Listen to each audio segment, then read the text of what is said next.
Welcome back to the Comical Engineers, Fun and Facts with LCTS. In part 3 of episode 8, Dr. Paul Schubert brings together decades of experience to reflect on what it really takes to move from ideas to execution.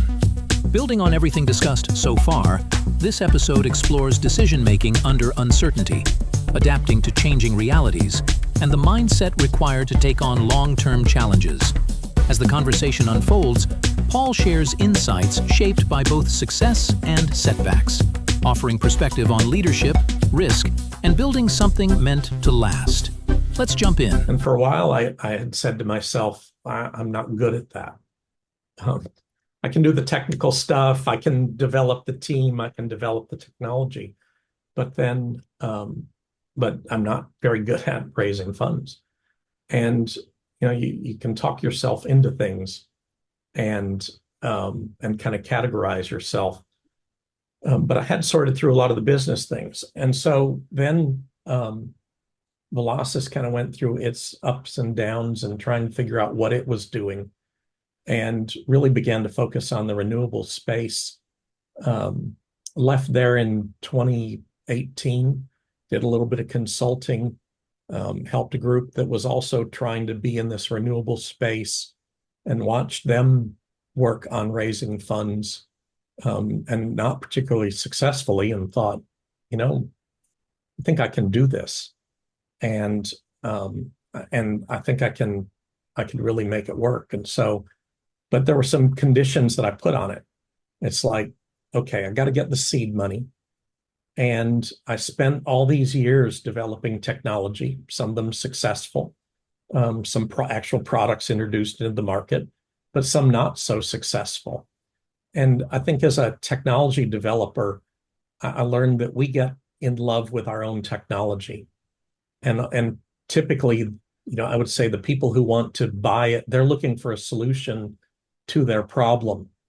And so it's like, okay, let me get out of develop the technology area and license the technology from people who actually have the ability to stand behind their guarantees. And I think that was certainly a challenge with Centrolium, and a challenge at Velocys at the time, that we're small companies, and yet we're trying to market major technology pieces. And so when I looked at strategic biofuels, took some of the elements and said, okay, I'm gonna go and license from big companies that can stand behind it, that have the technology and the teams to be able to support it. And then the other thing was kind of sorting out what was essential. And in this renewable space, I would say there's really a biggest challenge is, how do you actually make money? Because all of the ways that you would make a synthetic fuel are expensive, and there's no getting around it. And people talk about all the energy transition, and we can debate policies and stuff, but it was kind of like, if I want to be in this renewable space, I kind of figured that the only way I thought it was going to work with Fischer-Tropsch in particular, and I liked Fischer-Tropsch, and I like the renewable area. I like kind of being on kind of the good side, as opposed to heavy oil, which is where I started, and said we needed to do sequestration. And so really said, look, if we're getting the revenues depended on the ability to put the CO2 that you'd produce in the ground. And said that, and so this was the thinking, that then if that's what the revenues depend on, then what I needed to do was to kind of be able to control the reservoir that we were going to put it into. I needed to be in control of the way that we were going to transport the CO2 there, and really not have long pipelines. So needed to sit on top of the reservoir, and really needed a community that wanted the project. So it's like, probably don't go to California. And even though they like renewables, they don't necessarily want the plant. Right. And then it was looking for, okay, where's an environment where you had that? And Louisiana in particular was leading the nation in laws related to CO2 sequestration.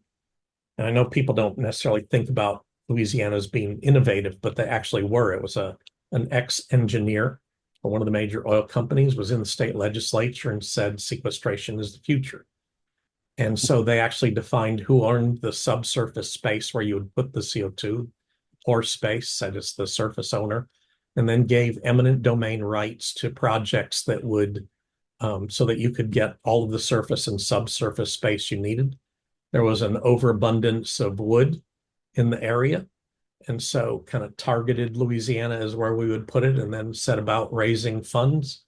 And the first funds are like friends and family and, people you knew or could network to.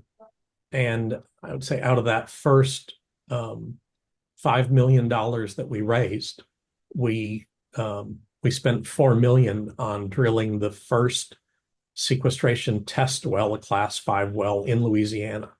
But it was ultimately, kind of sorting out what was the most important thing. And we then raised funds based on that most important thing.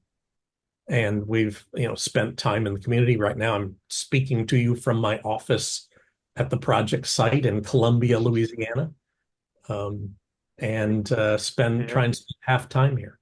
Let me share just too, so that everyone knows that from a friend, but an outsider sharing this, is that I've seen firsthand the support that Strategic Biofuels has gained from the community, the knowledge that they have about what you're doing, and the support for that is extensive, especially for any community, but especially for a small community in Louisiana.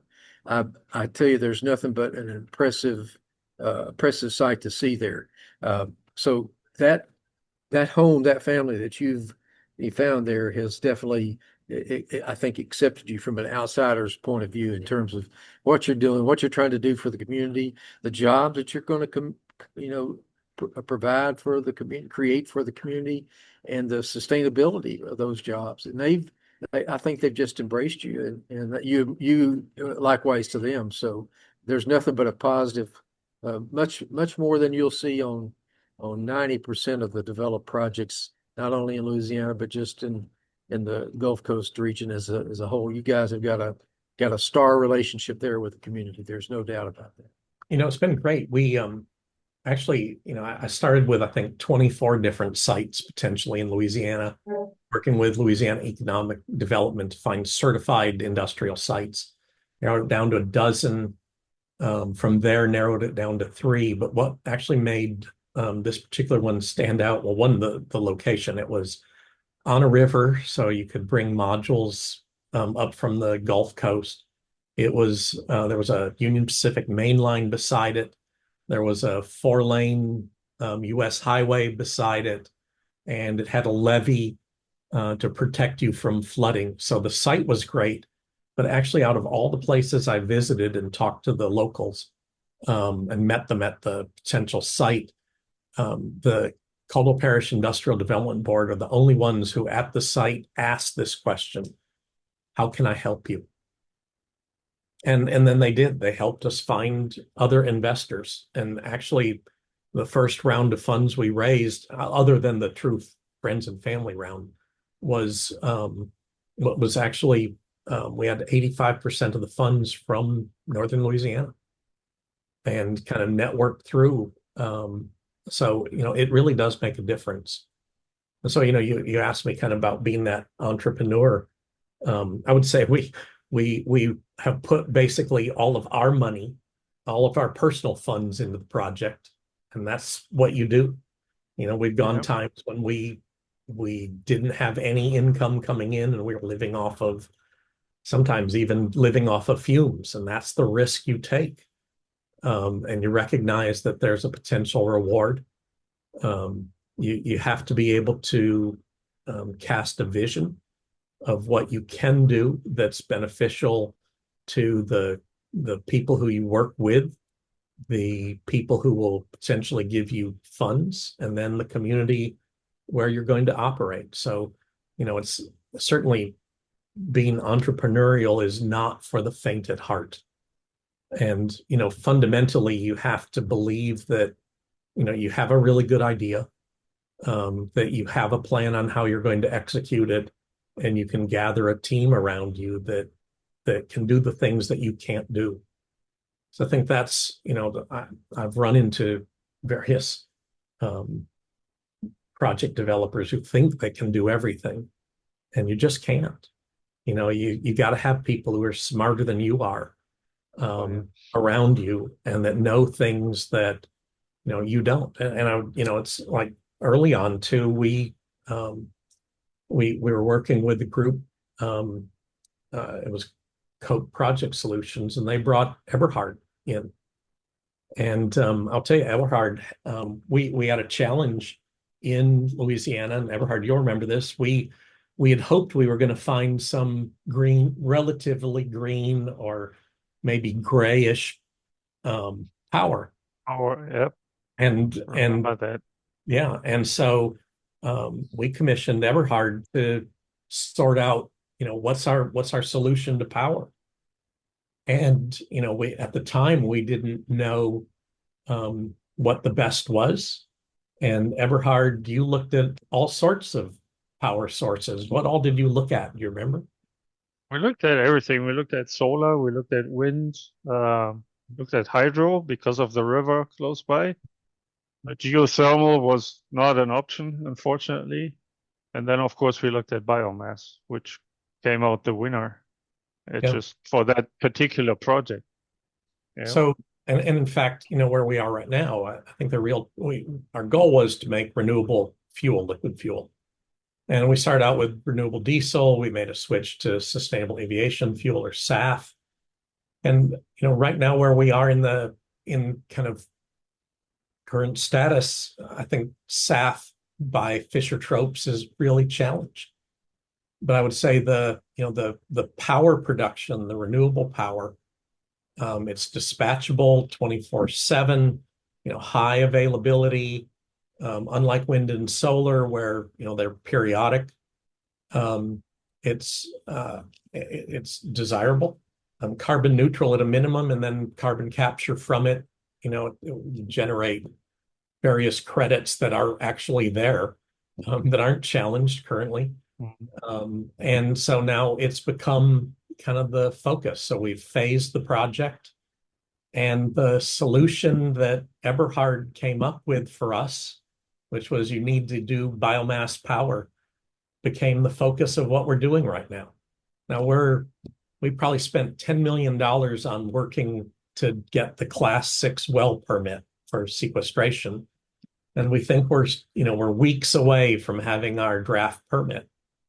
But, the thing that gets you to where you're commercial might not be the thing you started with.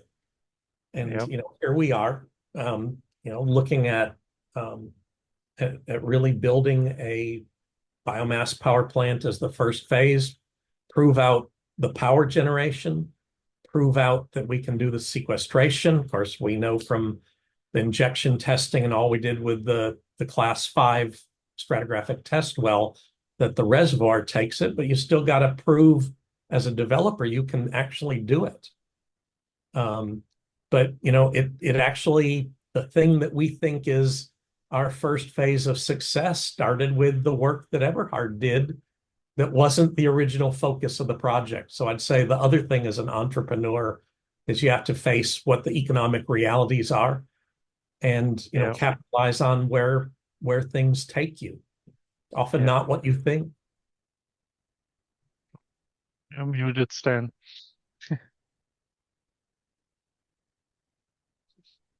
You have to watch all the paths that you're that are underneath the operations eyes. So some of them will be the one that comes to the top. Kind of what you're thinking, and as you're talking, it looks a little bit like that you're getting ready to look into that 2026 crystal ball. So what does that look like for you? If that wasn't a part of it, tell us more about the 2026 crystal ball for strategic biofuels. Sure. So we are focused on right now this phasing of the project. So it's not, we're not giving up ultimately on the fuels, but because there's technology risks. So go back to what I talked about earlier about the concern of technology risk. To do a Fischer-Tropsch plant with gasification of a woody biomass, you it's expensive, and you ultimately need a US DOE loan guarantee. And that program, I would say, it's paused, and they made it more difficult to qualify or advance a project. So that's a challenge. And then on the kind of equity side, they're still concerned about the technical risk and the unknown unknowns. What if you get the debt, but you end up with challenges technically, and who's going to pay for it? Well, it falls down to the equity guys. So, there isn't a good solution. We've looked at insurance and stuff for that, and you can get some, but everything you do is limited. So what we said is, look, we've got 3 components. We had sequestration, we had biomass power, and we had the fuel. And we think the fuel's day will come.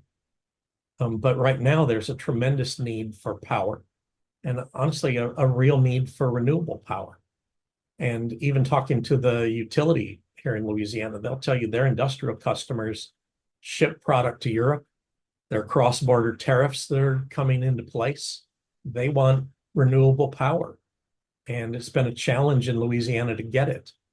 And so we're sitting here with this, about to have our Class 6 permit to build our injection wells. We've got, gross oversupply of woody biomass in the area.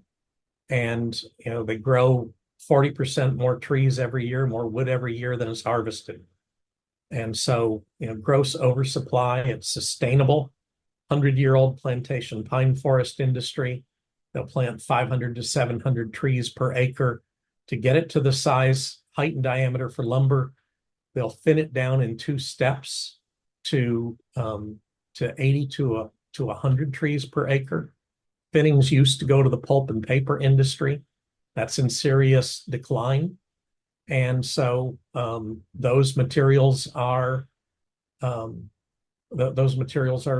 readily available, are inexpensive, relatively inexpensive.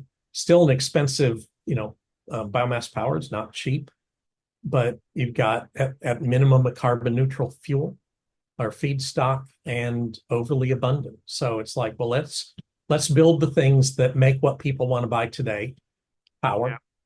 And let's commercialize that. We've teamed up with Kiewit, who built 125 gigawatts of power to do the design of the plant, the power plant, and they'll wrap the whole project. They did the Petronova carbon capture system off the only one in North America on a power plant, which is down outside Houston.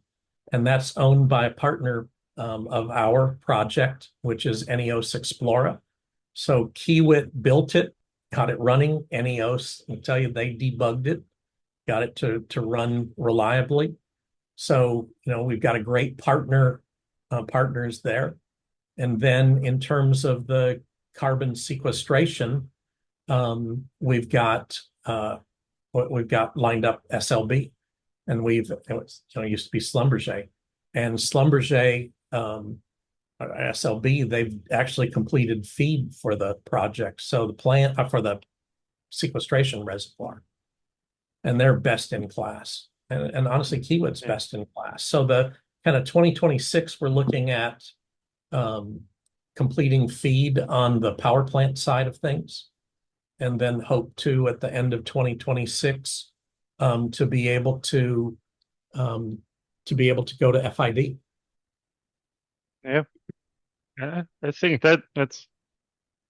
I like it. I love it. It's we touched 3 important things already that people have to consider if they have the tendency to go into entrepreneurship. One is, if you're not willing to go in 100% yourself, who else will, right?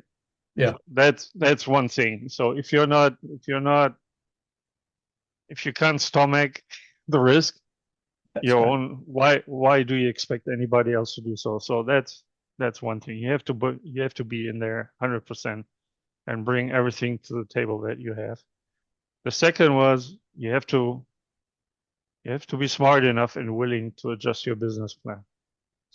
Yes. I did a couple of presentations at conferences where, you know, people wanted to know why projects fail, and that was one of the reasons where developers are so stuck with their technology, with their approach, with the location, the markets they thought they needed to enter, and all. They were trying to get the sledgehammer and force the round peg through the square hole.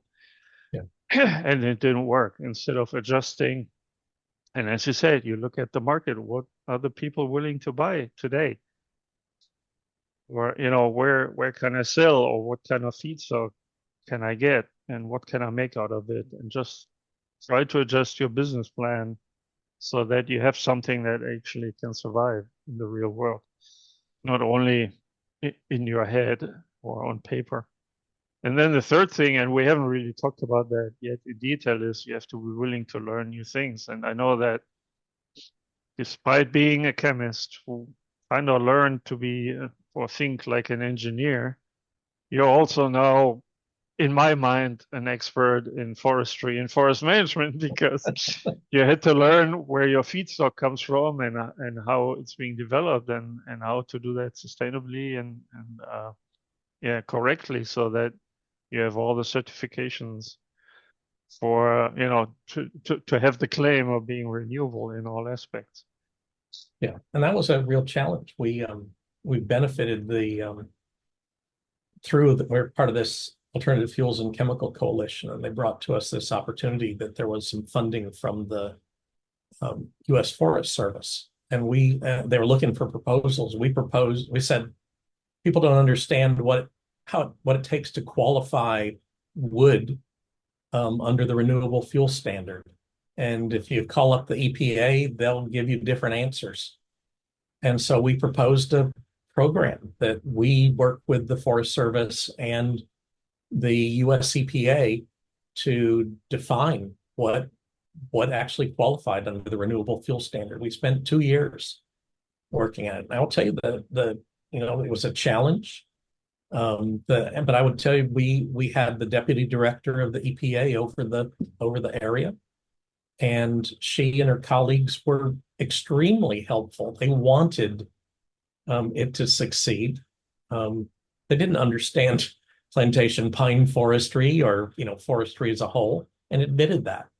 But it ended up something that was, you know, extremely useful and very helpful. But yeah, it was an interesting journey because, you know, actually growing up in South Arkansas, we were surrounded by plantation pine forest, but I had no idea how it worked.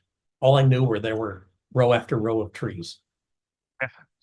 That was it. But yeah, you have to learn. You have to learn things you don't know and you don't understand, and you can't succeed. And I would say, it is our perception that now is not the time for Fischer-Tropsch and SAF. I really hope that some of these other projects that think it is, that they succeed. There have been just too many failures in the renewable space of companies that, we'll cheer on all of them. And I think that's the other thing. The need for that type of fuel is so great that there's room for everybody. And we just need some successes. So we're focused on what we think we can be successful at now. And that doesn't mean somebody else with different location, different approach, that they can't be successful in what they're doing. But we needed to make the shift. Yeah, we are helping a few clients in that arena. And it's difficult because, the environment is changing. Some of the regulations were some uncertainty, so people didn't know what's going to happen. But I think slowly people get a grip again on what's possible and what's feasible.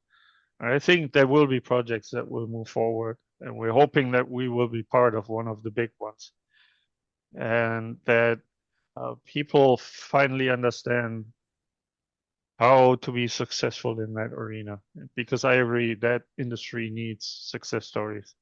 It absolutely does. Yep. Well, So, gents, yeah. this is a pretty good place, I think, to look at our time that we've used and so much helpful information, Paul, that you shared with all of us and just our backgrounds. I can't wait to talk more about where some of those meet. So but just thank you so much for that. So that gets us to the point where now we get back to that comical story from Mark from up in Oklahoma. So we're gonna give you the closing remarks. What was the comical story from So, Oklahoma? so I was working for Phillips Petroleum, and they it was a huge R&D complex, and they were willing to let people kind of explore some really novel areas, and sometimes really strange and bizarre areas. So while I was there, one of the more interesting projects, looked at the market for a particular consumer product and said, we know what the problem is. The problem has to do with transportation. And the problem is transportation, that most of what you're actually shipping all around the country is water. And what if we could take the water out? And so there was this whole research project and trying to sort out how do you dehydrate beer and then reconstitute it on the other side. And this group of, highly intelligent, highly capable scientists and engineers did their best, and they came up with, they could do it. They could dehydrate it on the one side and then make a solid powder and, ship it across the country, rehydrate it, and you had beer. The only problem was it tasted terrible. And when you tap the keg, you got dust, right? That's right. So it's kind of like, you can take really smart people and really the issue is truly the issue. You're paying for transportation of water. Yep, absolutely. The essence of what people want to buy. Yep, there's water on each end, right? What do we send the product, right? Yeah. Great. Paul, it's just been a pleasure visiting with you and learning more about strategic biofuels and you personally. So thanks so much for your time today. I'll let Eberhard close as your friendships. I agree. relative. Thanks a lot, Paul. It was great talking to you again. I'm pretty sure we'll come back to you and revisit.